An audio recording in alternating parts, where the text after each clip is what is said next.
Yes.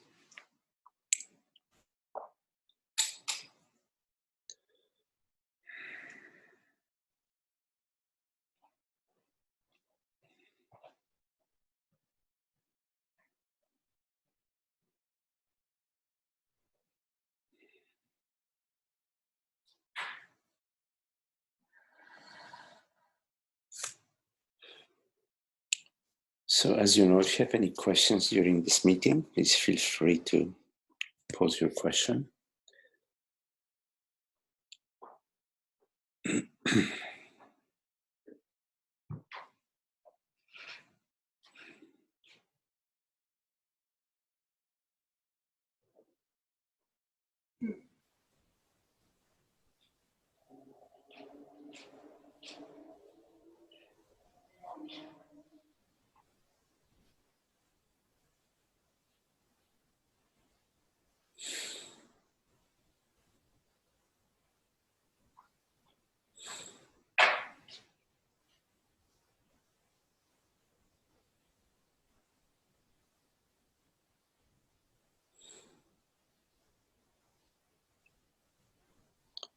So for now, if we could just welcome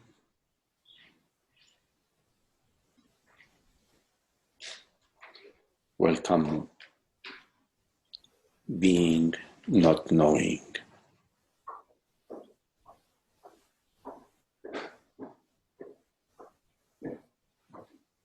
Whatever appears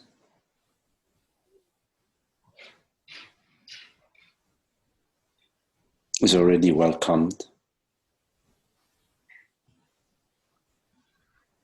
It's already acknowledged.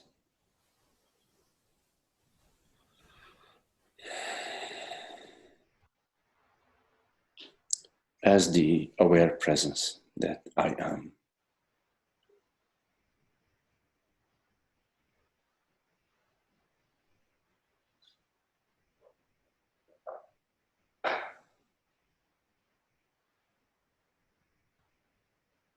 There is no effort.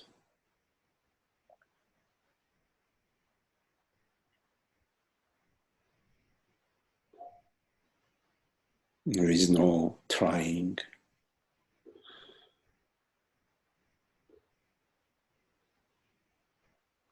Simply the mystery of being.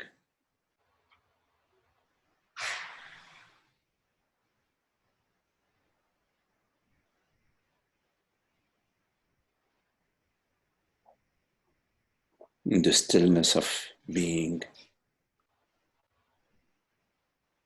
The peace.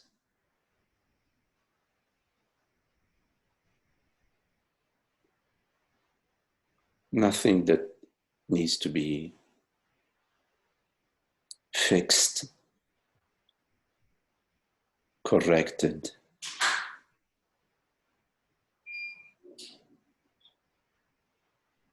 Nothing that needs to be attained or figured out.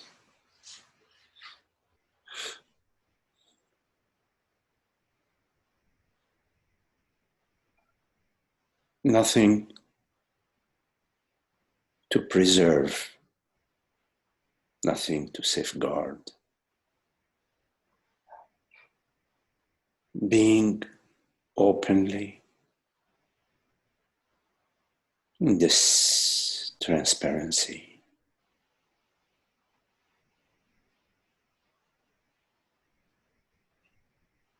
Freely, happily, joyfully, easily, simply, effortlessly, nothing to do.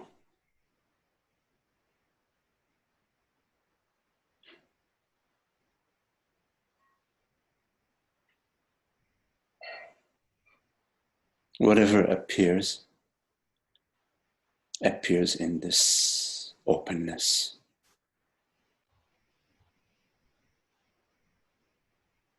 In this freedom.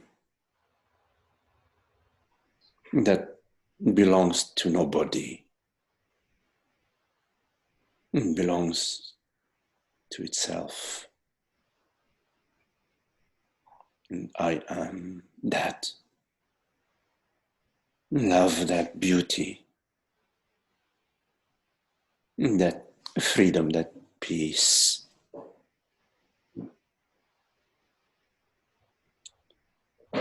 Allowing without allowing.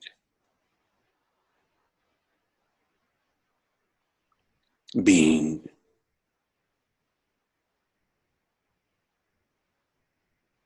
In this effortless allowing that has no one at its helm.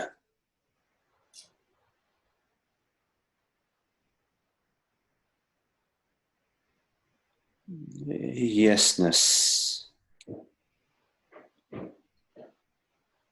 Yes to yesness.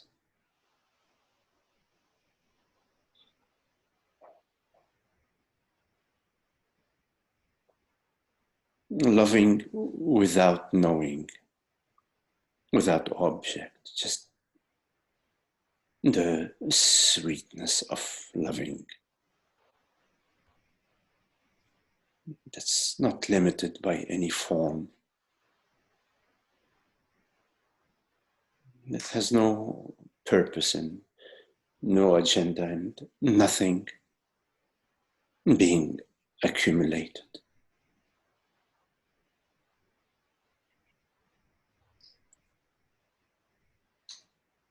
The sound of the birds in the distance. Distance of zero distance. Yet a seeming distance, a sweet distance that is no distance.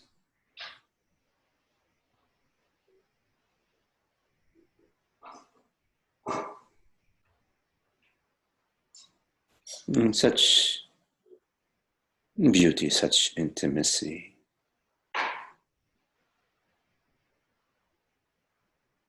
To relax as that, to be that deep restfulness in which we are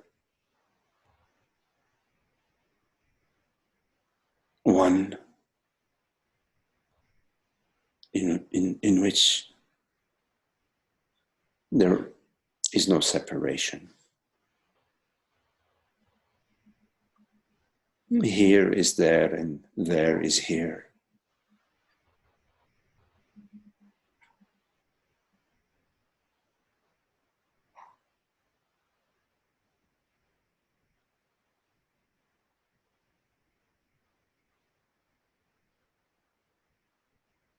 This one heart, so loving, that knows no distance and knows no other but the love that is.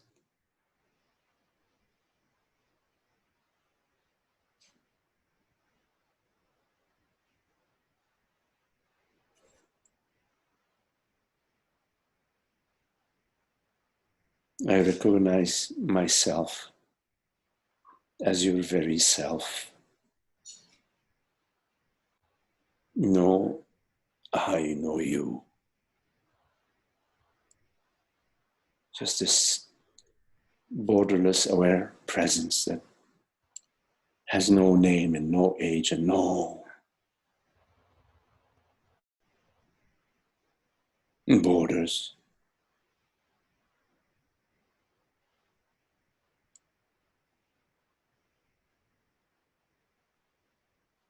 The peace of being.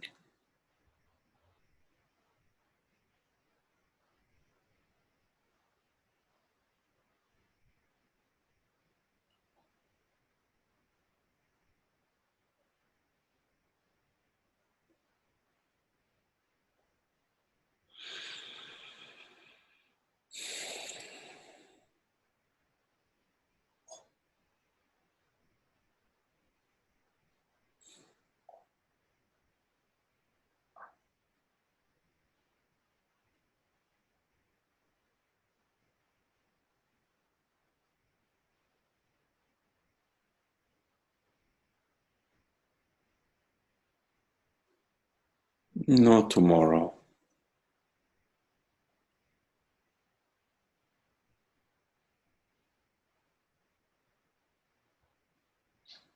Nothing to remember.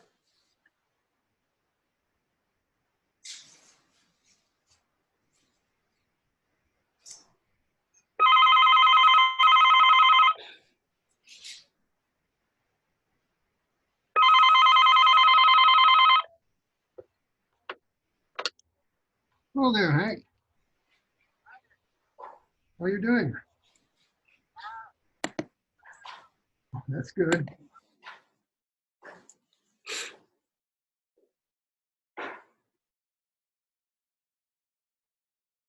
Nothing is ever disturbed.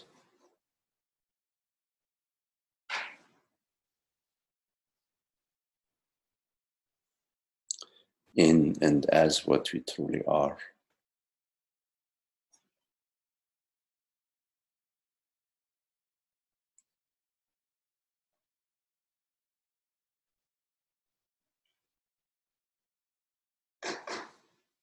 There are no interruptions to presence, to beingness.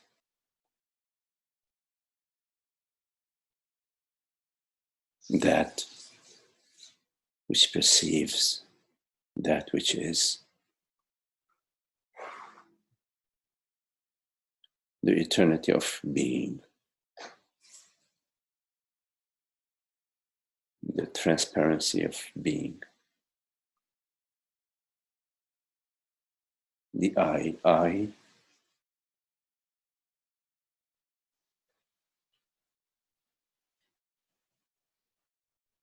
primary, the primordial self.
So, any questions?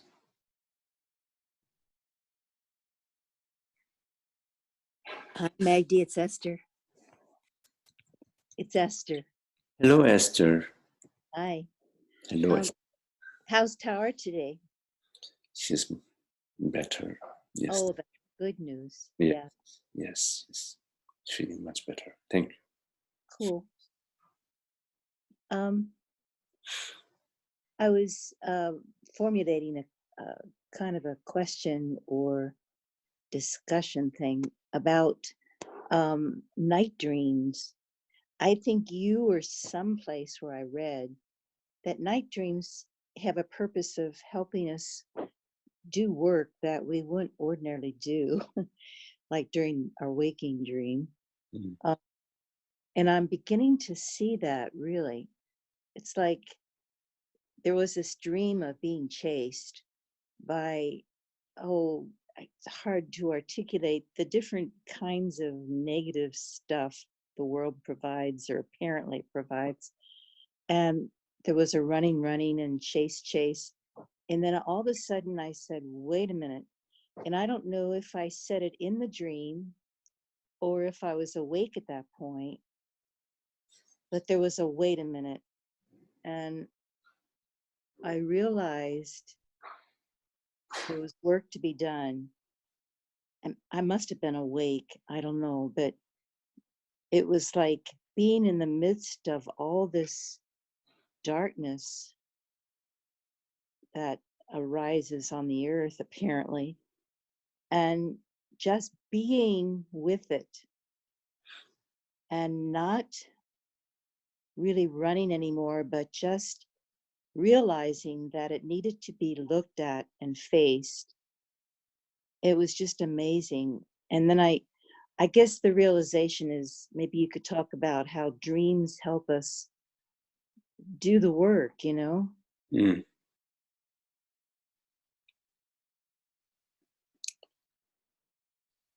It is all a dream. Yeah. But as you say, Esther, when we stop, sort of, you said face it, but also sort of be there, just to be there, sort of sense it, feel it, ponder it, experience it.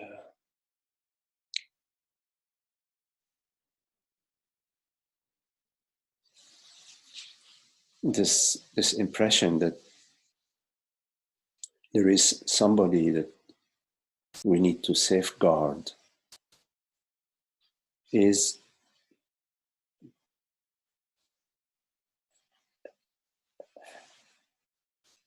part of this process of not facing, sort of maintaining the movement, just keep running away from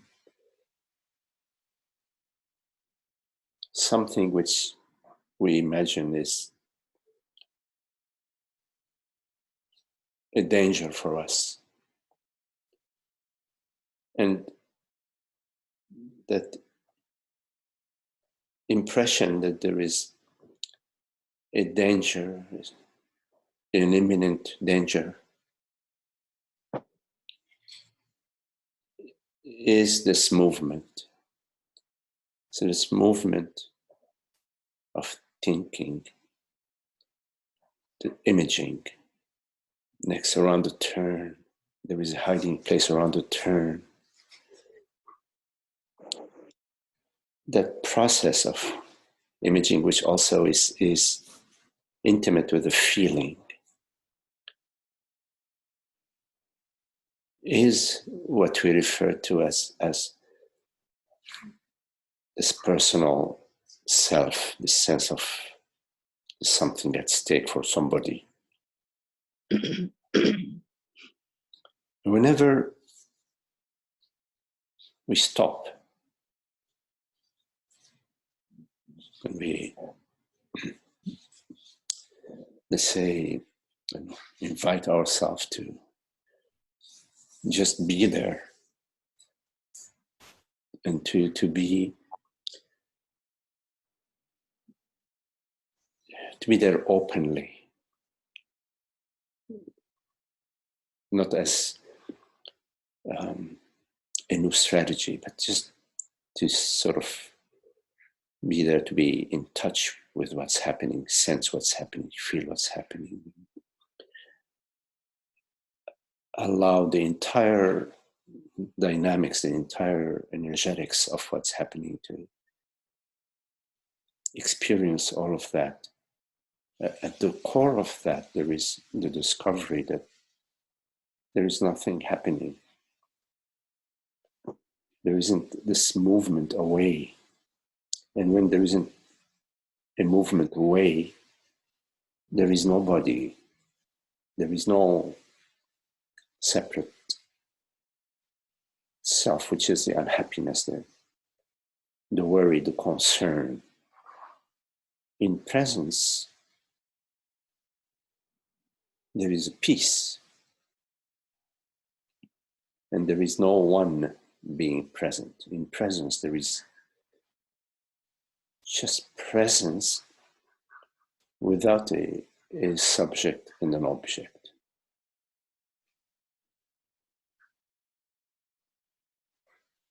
In the night dream, when you're experiencing this sort of coming to, in your night dream, sort of waking to the dream, within the dream, as the dream is unfolding. This sort of coming to within the night dream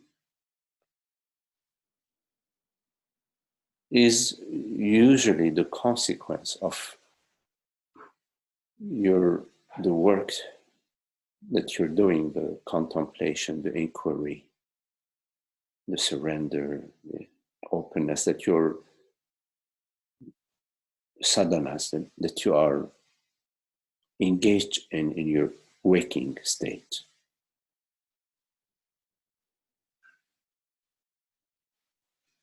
So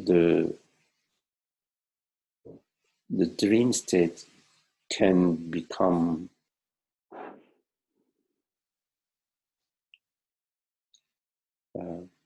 sort of purified or become lighter as a result of the contemplation within your waking state. But the night dream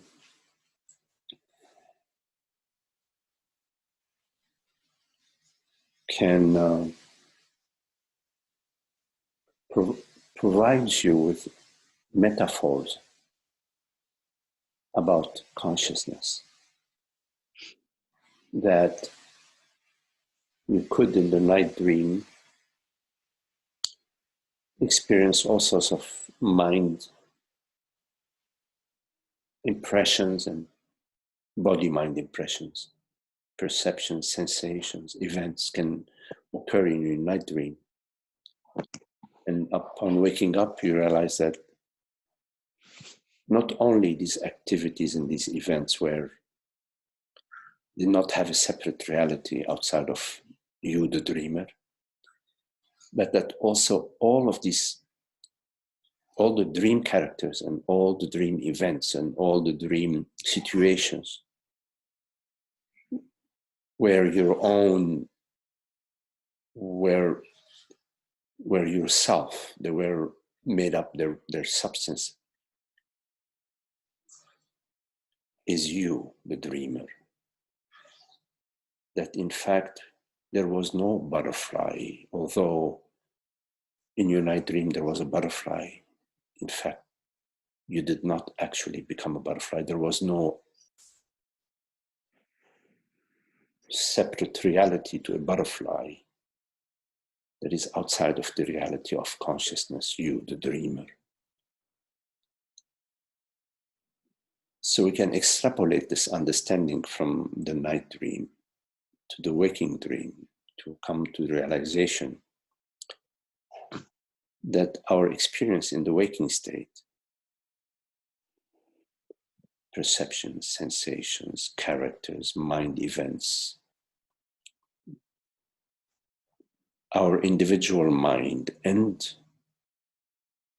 other minds, they are part of that one consciousness. It is that one dreamer, that one puppeteer that is dreaming all these dreams, all these perceptions, sensations, mentations, and all these forms and shapes.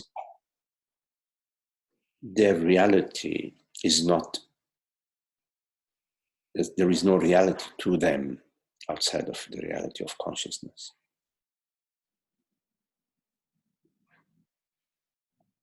And that in fact, whatever events happen in your night dream, whether you win $1 million or you lose $1 million, none of that affects you.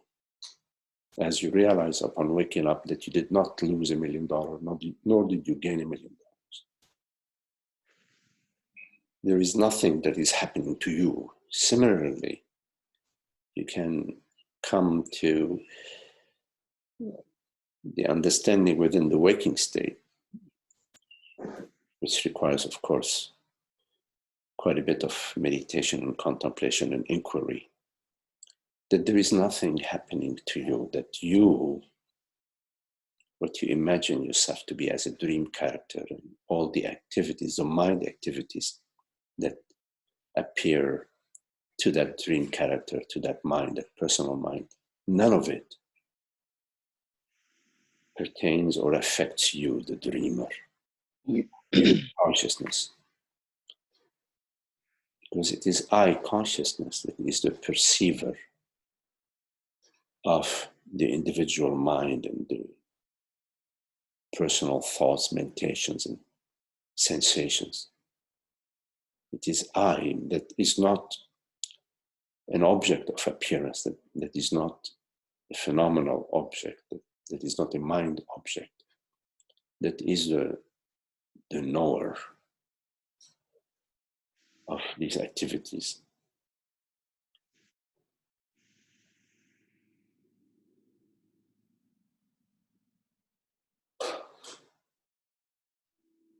I would not say that it is relevant to try to interpret dreams. That's a totally different subject. I know you were not asking about that, but there is a body of thought that is interested in dream interpretation. This has nothing to do, dream interpretation has nothing to do with awakening to your true nature.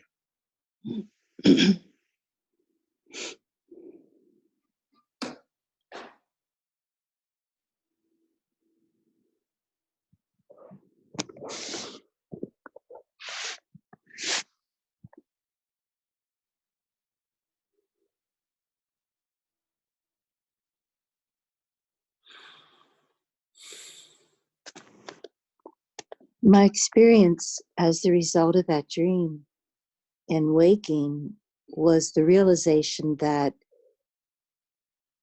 it's all grace. The dreams as well as the waking dreams. I just felt felt that really real. Mm. That it was all grace.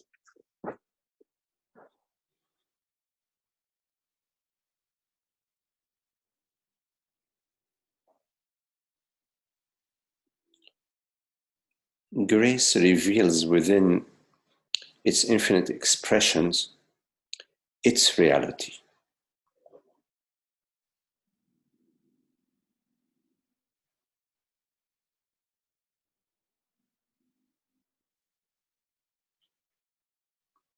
When you look at a mountain, you look at the sky, you look at the lake, you perceive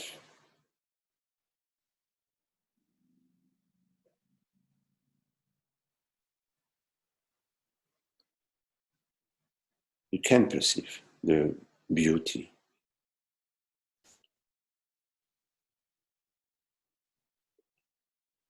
Which touches your heart.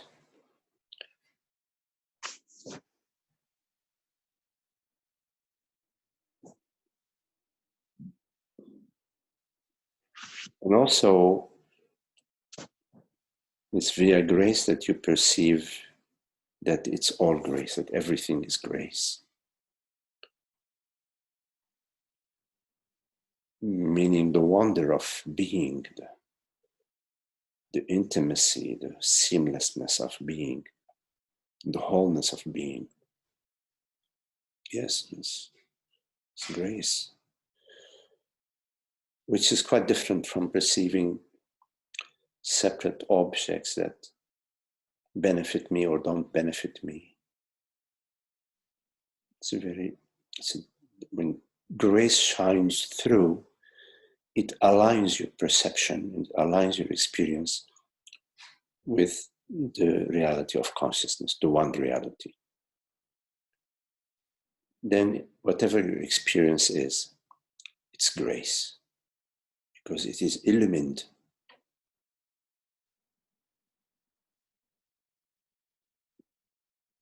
by our true nature, which is not that of a separate personal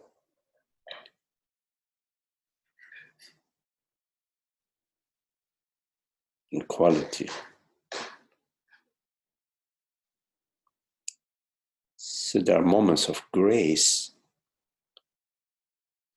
when we sense the love, the beauty, the wholeness, the friendship, the kindness, empathy.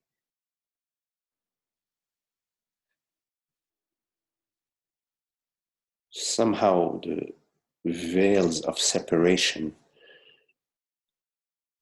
are diffused when via grace.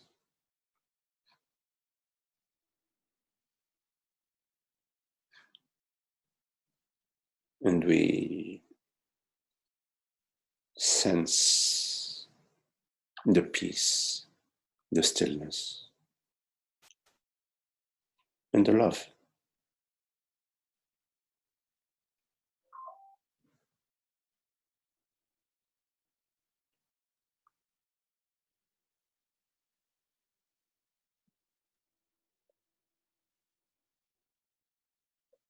And whenever you are quiet and still,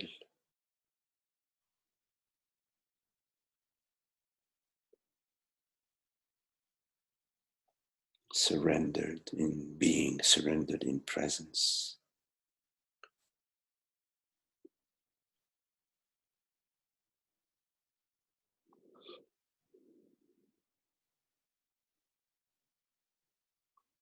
grace shines through you, shines onto everything.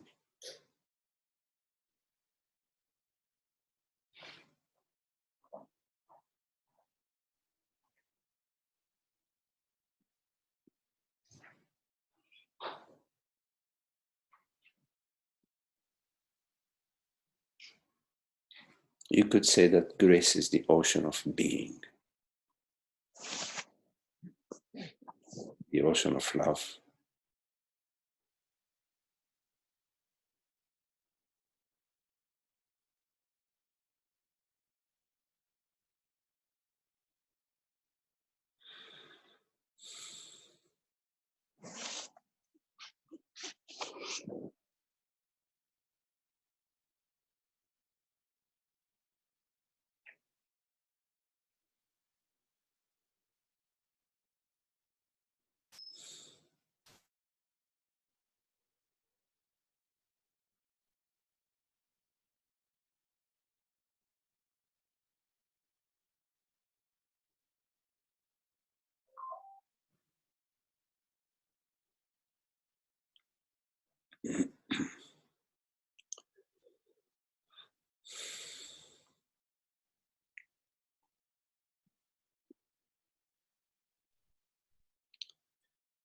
Okay, Esther.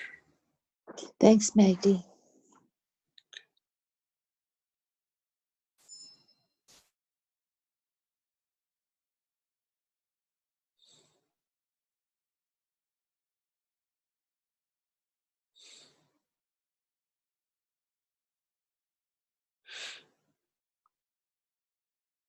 I have a question.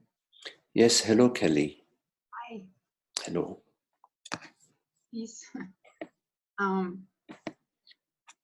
have often heard in conversations of this nature, and then there was mind, and the world was created. I'm sorry, can you repeat that?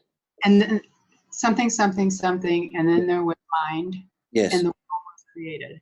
Okay. The world was created. Uh-huh. I've always been baffled by that, and so then I've been thinking, and I think I understand it, but I would like to hear what that means. Uh-huh. Yes.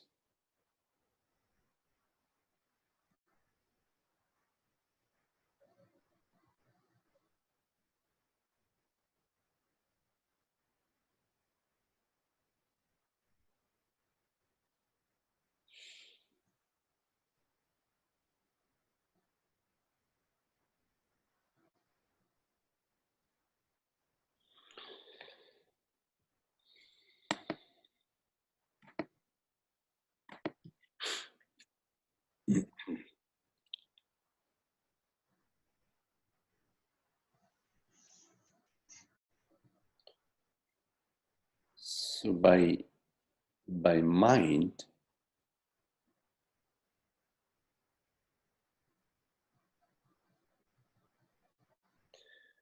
we refer to our phenomenal experiences.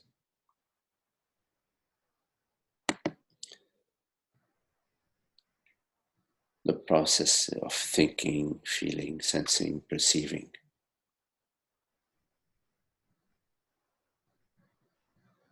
There isn't an actual something called mind. There isn't an objective mind.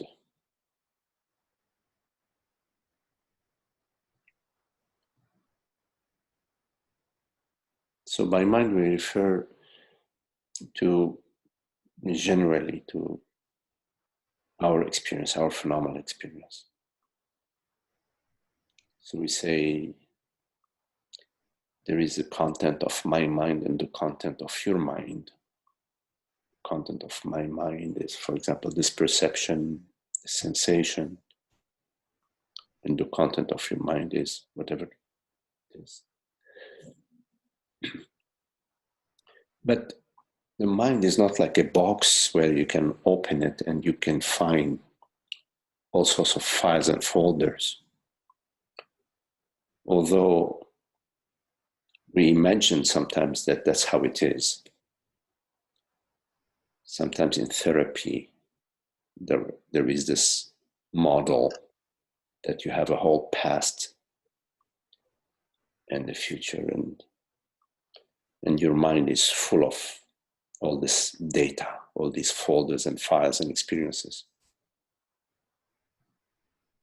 But when you look closer at mind, you find you can only look at mind in this moment. You can't actually teletransport yourself to 1962, 1985, and have an experience, have a 1985 experience, or you cannot transport yourself to yesterday and have a yesterday experience. You're only experiencing mind now. So in fact, mind, in terms of the reality of our experience, is just this right now, this particular perception, this sensation, this mentation, this feeling, this memory, which is just this screen, this snapshot right now, this snapshot. When you look at the snapshot, at the perception and this perception, and you take a very sharp knife and you cut a sliver, just a sliver, it's just this one perception, very thin, like paper thin sliver. That's this experience right now. But if it's very, very, very thin, it has very short duration. In fact, if you take even a sharper knife, you can even shave it even thinner, and you come to even a smaller duration. And if you look a little closer, you will find that it has no duration. That your perception right now, or your experience right now, your mind experience right now, although it seems to have a content and a duration, although it seems there is a content and a duration to your mind, when you look closer at it, you will find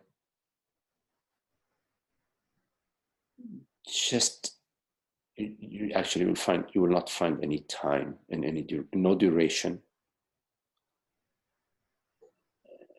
And given there is no duration, you cannot even say that there is something is happening. Because for something to happen, it requires a duration. Which brings us to the question about creation.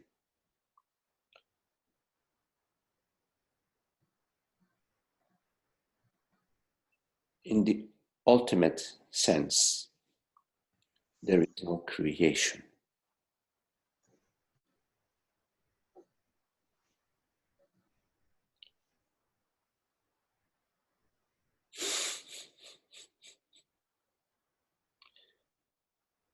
In your night dreams, there may be a very beautiful herd of pink elephants.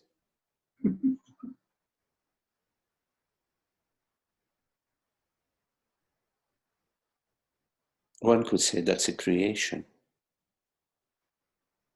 But where are they? Where are these elephants? What are they? What's their size? What's their shape? What's their color? What's their weight? It's all mind.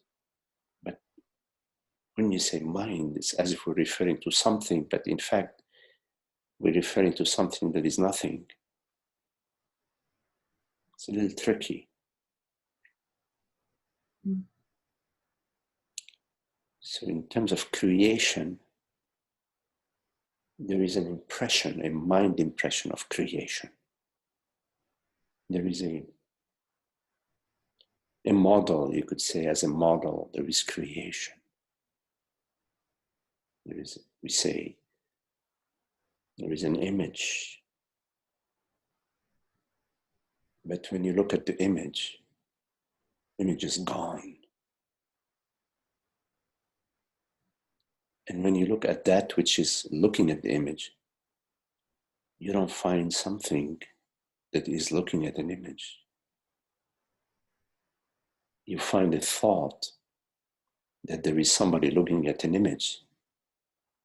But when you look at that thought is gone. So it's like trying to catch a fish. You know, it's very slippery. You don't know what you're catching. You're not catching the fish.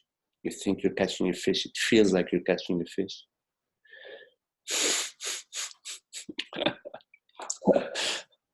Fisherman knows how to catch a fish.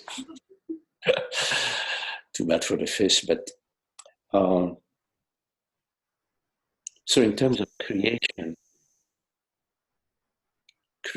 one could say is a mind impression. Mind impression is just consciousness taking on the form of a mind impression. This is all a way of speaking. This way of speaking is only serving to bring you to understand that there isn't an actuality to anything outside of consciousness. There isn't an actual image or an actual screen or an actual snapshot outside of awareness. We use sometimes the metaphor of an image on the screen when you're looking at the image of the screen, but you have to imagine a screen that becomes an image. It's as if an image generating screen, like the surface of a lake. The surface of a lake generates ripples. Let's imagine that we're looking at the surface of a lake that generates ripples. It is as if there is a reality to a ripple, but when you come to that ripple, a ripple is gone, is constantly moving, is constantly flowing. It's just a lake. There's only the lake. There isn't actually the lake and ripples. As a way of speaking, we say there is the lake and the ripples. We even say there is a lake and there's a surface to the lake. As a way of speaking. But in our experience, there is no lake. Only as a mind model, we say there is a lake. In our experience, there is no lake. It's just consciousness. You could say consciousness taken on the form of a lake, if it's helpful to you to get more of a sense of it. Consciousness taken on the form of this experience, this image. But yet this image is not made out of bits and pieces. There are no bits and pieces to this image. Because there are no bits and pieces to consciousness. So in terms of first there was mind, and then there was creation. You need to understand, Kelly, that it's always first. There isn't a first and then an after. You never experience an after. Have you ever experienced an after?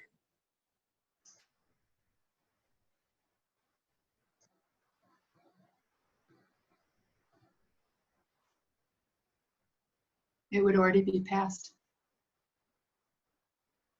You never experience an after. How could you experience something that's past? You see, it's not possible. So to say first and second, in terms of our experience, it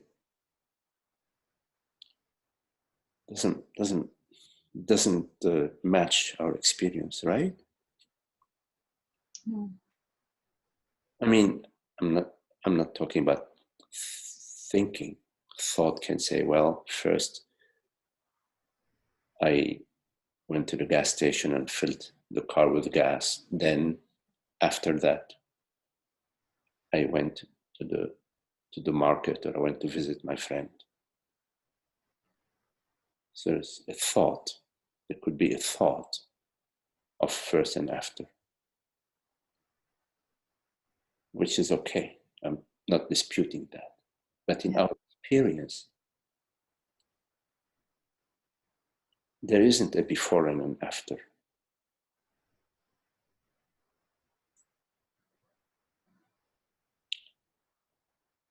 Yeah, Take a look at that. there isn't. There isn't. You could say there's always first, but what's the point of first without an after? You have to really think about it to create, to make it a before that and then an after. Yes, so thought. Which, okay, it's helpful. You say, okay, it's functional. It's like translating something. Yeah, that's okay. Yeah. So there is a difference between reality and mind. The mind, there is a herd of elephant, and there is a mama elephant, and the papa elephant, and the baby elephants, and they're grazing and whatever they're doing, and the baby elephants are playing in the mud, whatever they're doing. And the grass and the gas tank and the Yes. going to the market. They're just all wherever. Yes.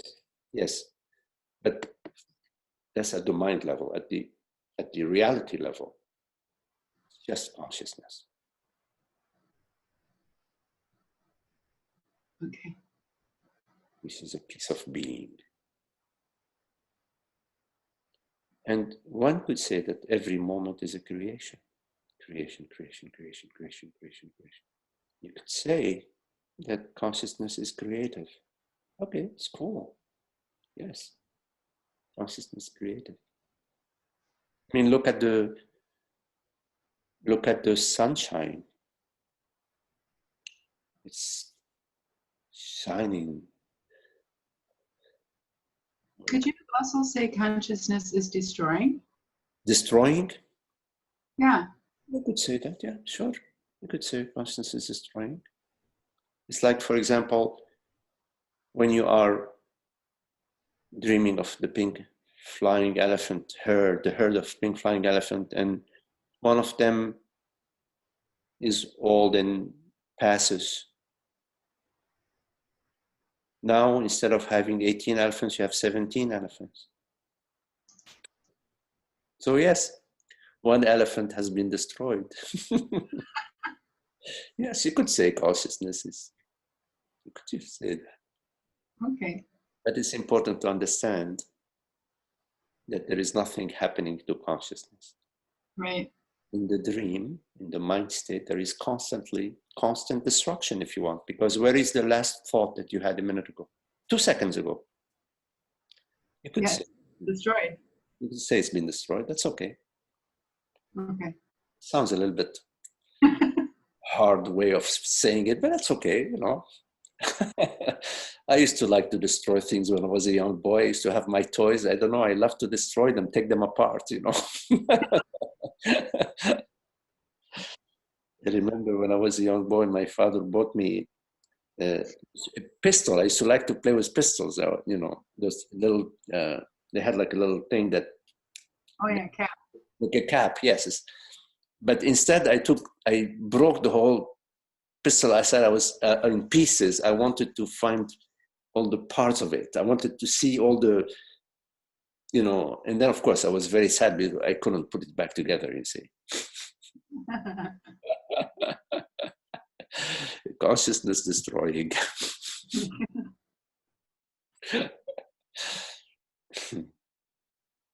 Thank you. Okay.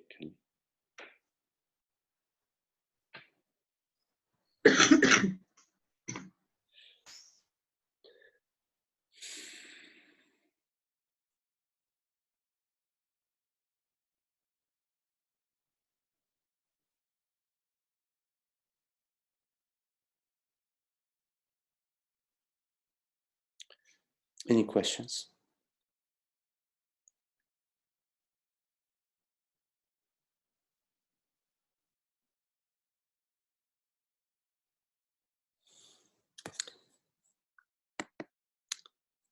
Hello, Maria.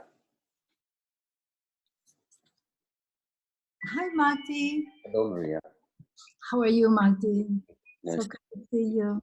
Thank Marty, we are facing this coronavirus situation here in Costa Rica, and everyone is in quite a panic mode.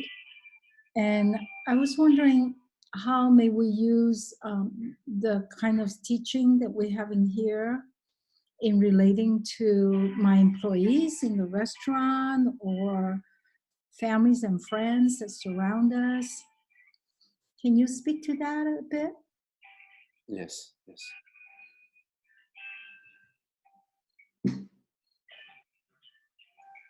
So there is a situation. This situation. It's a world body-mind situation. Mm-hmm. And situation, a new situation, we don't know too much about it. So we are looking into it. We are all together, which is really beautiful because all of humanity somehow is together, looking together at the situation. In a way, there is something really lovely about that. And we're feeling for each other, thinking about our friends, about our family, about our children, about our employees.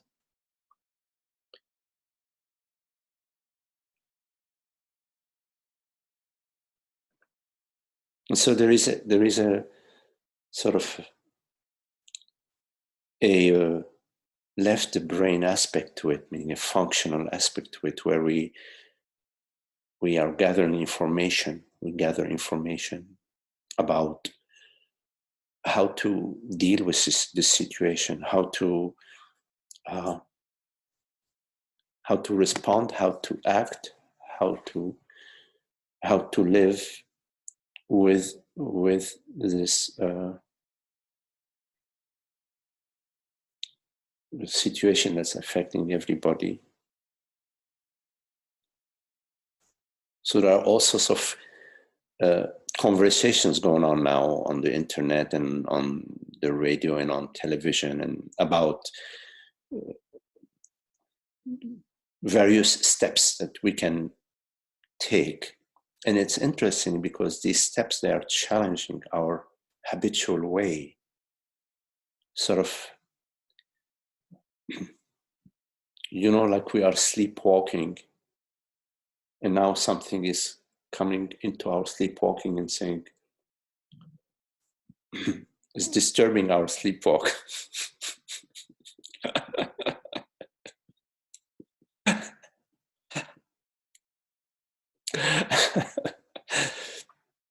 So our sleepwalking is being disturbed. But so we are challenged a little bit about, okay, how to, the steps that we need to take, are we capable of taking them? And and to sort of train ourselves to act in certain ways, to keep certain distance, to wash our hands regularly, not to touch our face. And there are a lot of steps that simple steps, but yet, we're not habituated. We have to develop new habits. The body mind has to develop new habits. And we also may have to take some steps that are a little bit scary for us, that may affect our financial trend, how things are going on. And everybody is impacted in one way or the other.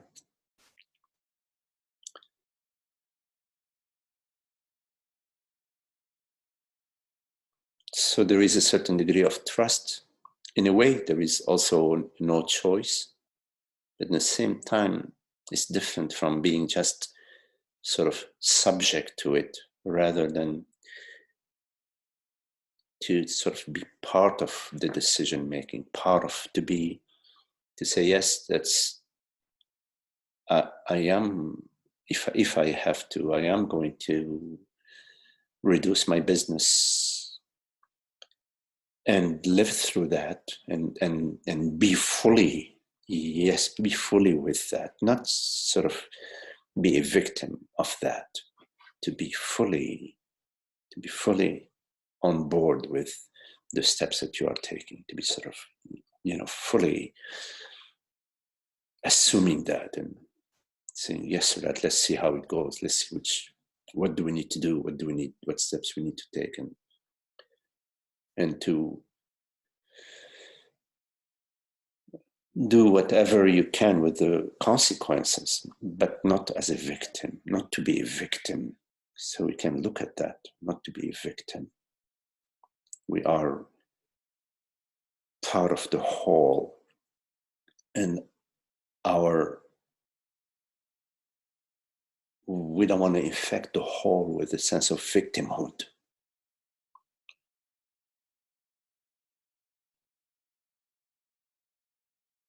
And there are fears about what may happen to me.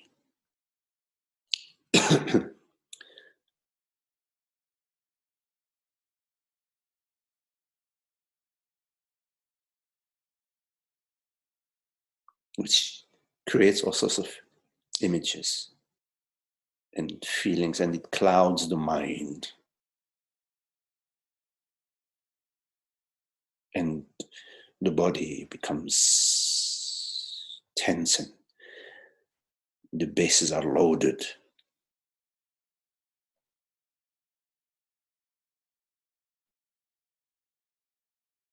And so to notice that, to see that, to see this process of minding, creating scenarios, via images and thoughts and stories. And also to notice how the ego, this personal me, contracts into, I want to protect myself, protect this sort of, this tendency to isolate oneself.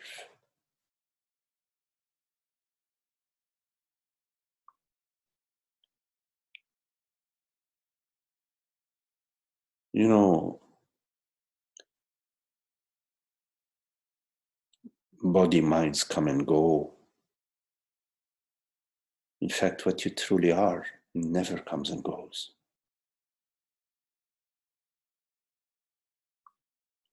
We attach ourselves to the body, but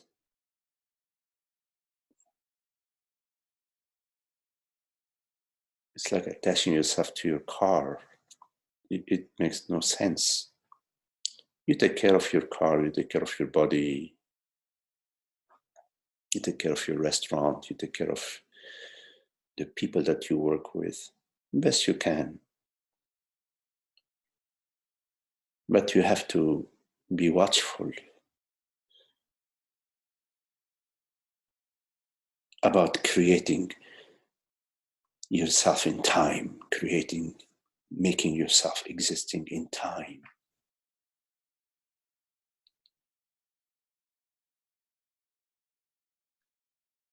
You know, a lot of things that we value can all be gone in a flash, you know, because that's the realm of things. They can go in a flash. A volcanic eruption took care of Pompeii. Boom, Pompeii was gone in an hour. The whole city, with everything, with everybody's gold and children and valuable pictures and valuable articrafts and all of that. Boom. So the question, is it possible to live in this sort of freedom, to invite yourself to the freedom, living in and as the freedom of being?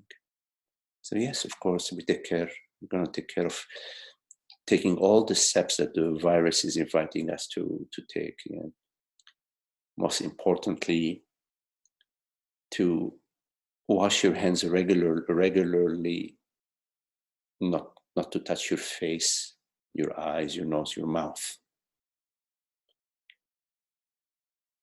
And to be really watchful for that. Is very, very difficult probably to transition into, but it's important to transition into that sort of hygiene.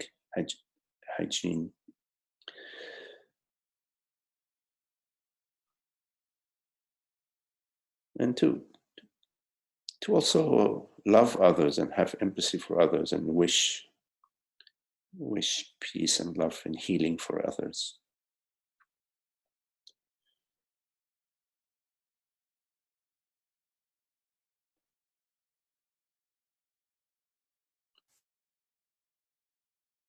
And to share the information that you think is relevant, to share it with others.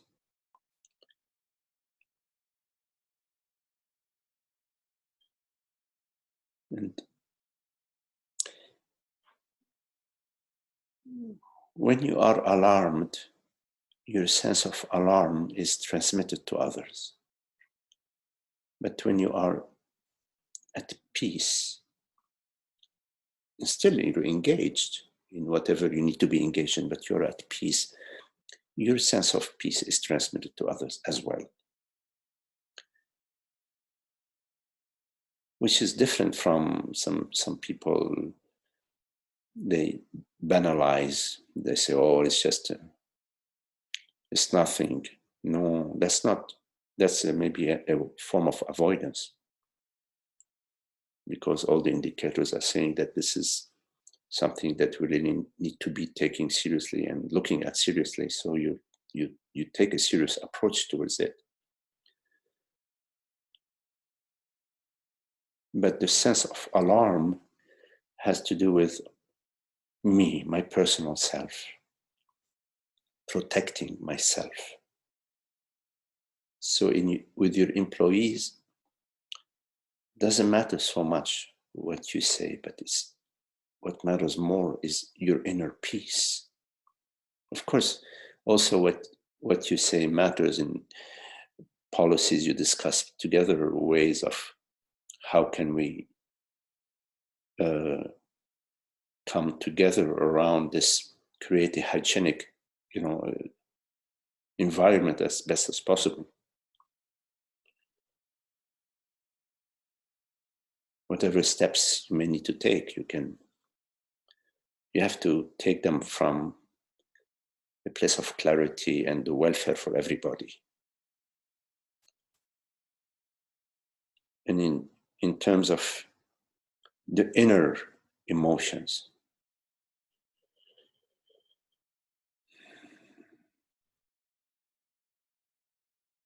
that can also be transmitted. And that's That's a virus that's been going around for a long, long time. The virus of ignorance, the virus of the fear of mortality, the concern about myself, the personal self, the resistance, the fighting, the blaming. That's also quite a virus, isn't it?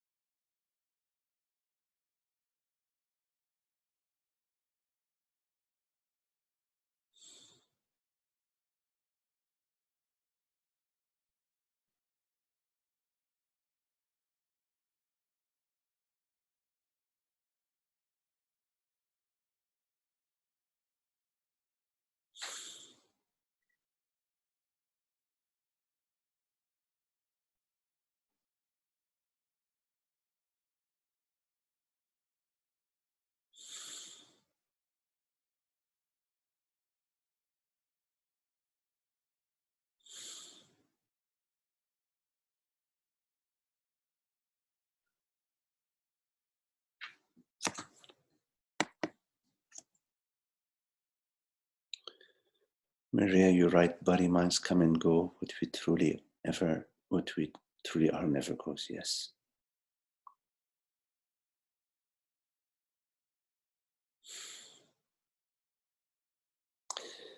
Okay, Maria.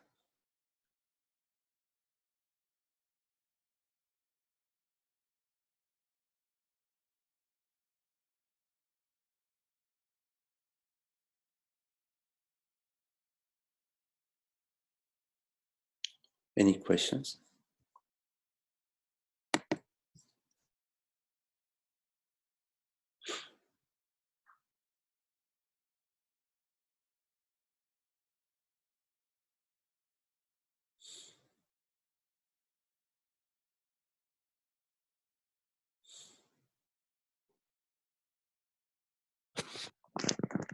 Magdi, it's Esther again. No, Esther. Hi. I have to say that the whole virus unfolding, there's a deep, deep subconscious thing going on with facing death, the death of the body. And that has provided that opportunity, I guess, for everyone, really. Mm. But the average death age is my age. People dying, the average death age is 80, which is my age. So I don't know. It's just, I realized not so much conscious wise, but it's a deep subconscious thing going on. I can detect. I watched a YouTube of clips from Wuhan, China, where it originated. Mm-hmm. It is something to watch, because they didn't know what hit them. They had no idea what it was, and they had to discover what it was. So much was happened before they even knew what it was. And so that's why it was so hard to deal with. And the YouTube shows the incredible, not incredible, but the love and the caring of the health people, those people who had to actually live at the hospital during the time and wear all this stuff, the protective masks, and it showed how really the whole country rallied. And towards the end of the clip, they were sending in thousands of healthcare workers from other parts of China to relieve those that were on the front lines. Yes, yes. It's a very beautiful, just being with the people with those clips. Mm-hmm. It was just a beautiful experience, and experiencing that, with them. Yes, yes. So it was, I recommend that clip. It's on YouTube. Okay, okay. Yeah, it's quite a challenge for health workers because the load of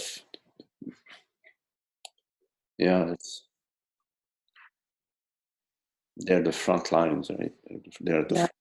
So we have to send them all our love and our best wishes, support them and give them our patience and our love. Yes.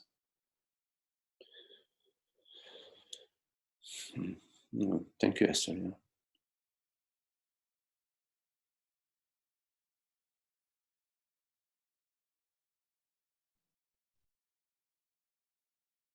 Sometimes when there are like events that affect a large group of people, then you see a lot of qualities of our true nature that come up.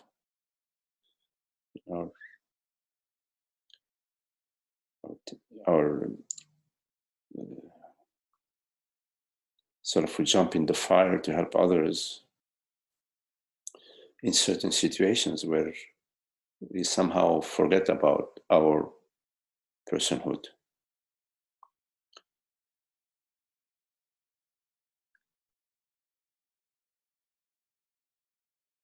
It's like in a snowstorm, everybody is helping everybody to push each other out of the snow, or to shovel for each other out, or something like that.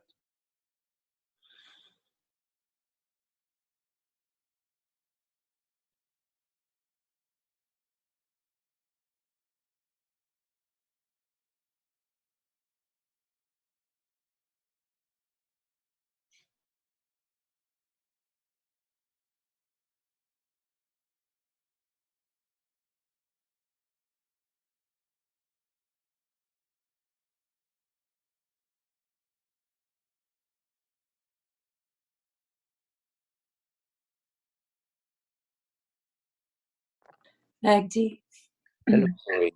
hi. Well, it's just like you said that this virus is waking us up from sleepwalking. Yeah. And yeah, I was just thinking, I heard somebody say, we think it's a miracle when something we want happens, like, a parking space opens up when we're driving by, but why not see this as also this great opportunity? Right.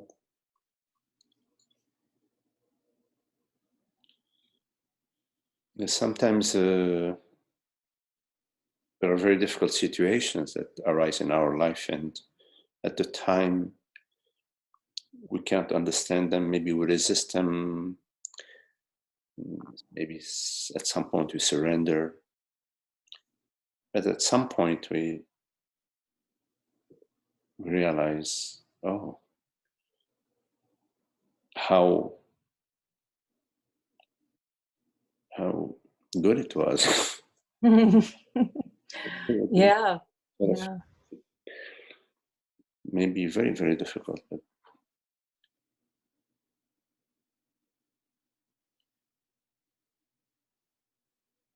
and of course, I mean, we all care for each other, we all love each other, we all feel for each other.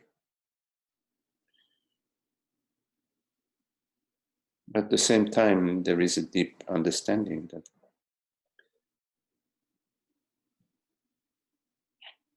a candle goes out, the light doesn't go out. And I am the light of being, shining, the shining light of being, you see? Yeah. I is the light of being shining as this body-mind experience. But although the light of being is shining as this experience, it's not. The light doesn't come from the experience. The experience can go, can change. It does change all the time. But the light,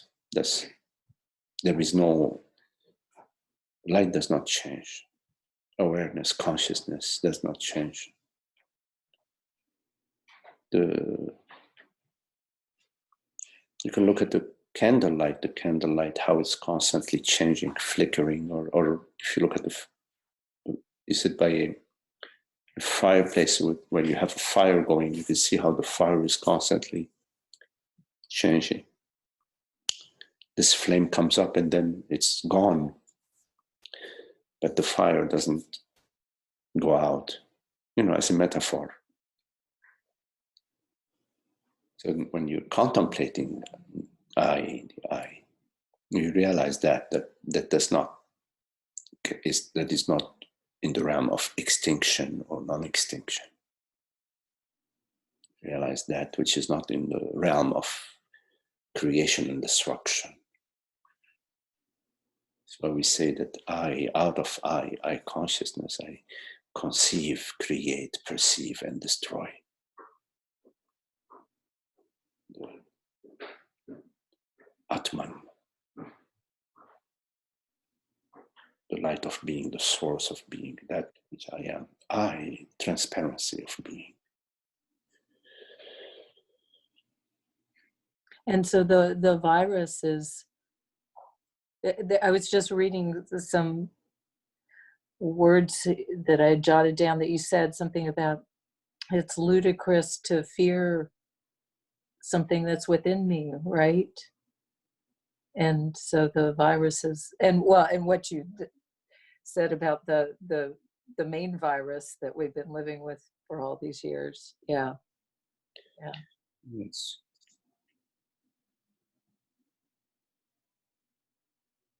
So there is a relative realm, the realm of world, body, mind. The oak tree in the forest, and then the lightning comes and the oak tree is struck by the lightning.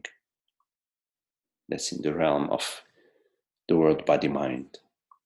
Like one of the elephant in your night dream dies, and now you have 17 elephant that remains instead of 18. There is that realm of mind, the phenomenal realm. This very thought appears and dissolves. What we call the body appears and dissolves, what we refer to as the body. But in our experience, the body is an appearance and a disappearance. Like Kelly was asking before, it's created and destroyed. That's our experience of the body, sensation that arises and dissolves. The continuity is not the continuity of the body, it's the eternity of consciousness. Mm. The I.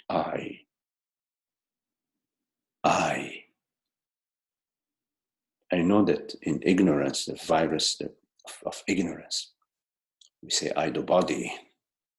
We add to I something. We say I, the body, I, the man, I, the woman, I, this, I, that. That's an addition, that's an add-on. Body comes and goes, but I is not the body, I is that which does not come and go, is consciousness, awareness. Francis used to say, if you have a choice between losing the body or losing consciousness, which one would you choose? Mm. Wow. So it's important to understand that I does not refer to anything downstream.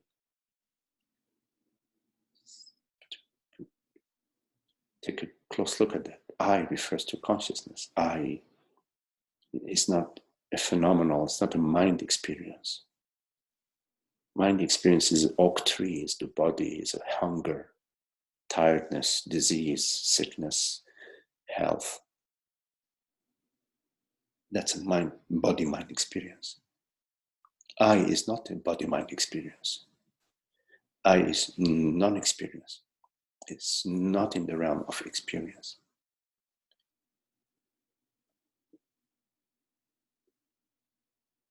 It's in the realm of reality, one reality. the eternity of being, you see. The eternity of being, we use these words, but it doesn't refer to something. It's not like something. It refers to itself. I refers to itself. That's why teachings about know yourself. Know yourself is be yourself, recognize what I is. I is not the breath, I is not the body, I is not the mind.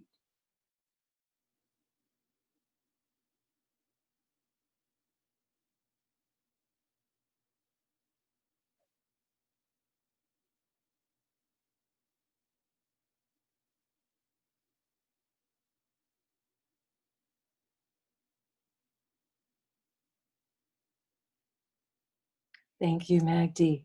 Please send me the tape. Thank you, Zoe.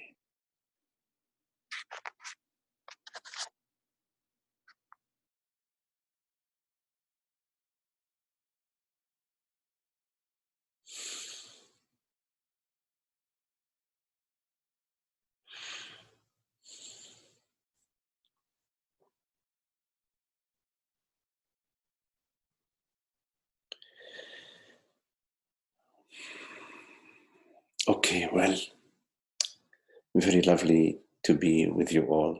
Thank you, Esther, Frederick, George, and Holly, and Isabel, and Teresa, and Kelly, and Zoe. Thank you all. Very lovely to be with you. Thank you, Magdi. Namaste. Thank you, Magdi. Oh, yeah. Okay. Besos.